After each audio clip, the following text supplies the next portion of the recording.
Hey everybody, Steve here from OpenBOM, and I'm really excited to bring you this new feature in the September 2021 release. The rolled up cost of an assembly can now be saved back to the catalog item for that assembly. So what does that mean? Let's take a look at the old standby skateboard BOM because it's a great example. I have a top level, the SB8000, and I have a axle truck assembly that has a wheel assembly, and the wheel has bearings and etc. This is a great structure. There's two sub-assemblies in here, one for the truck and one for the wheel, as well as the top level assembly, the 8000.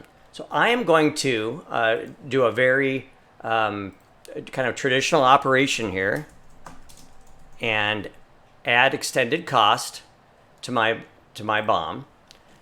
And I'm going to define extended cost to be a formula. This is very, this is all a traditional way of doing things here. Cost times quantity.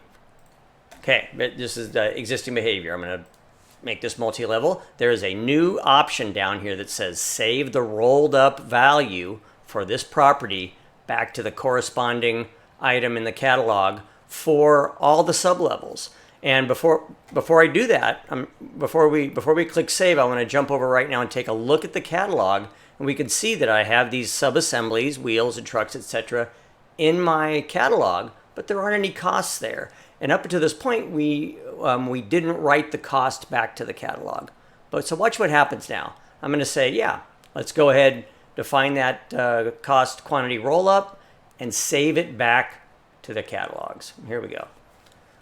So as expected, the multi-level BOM calculates all the sub-level item costs show up in the BOM.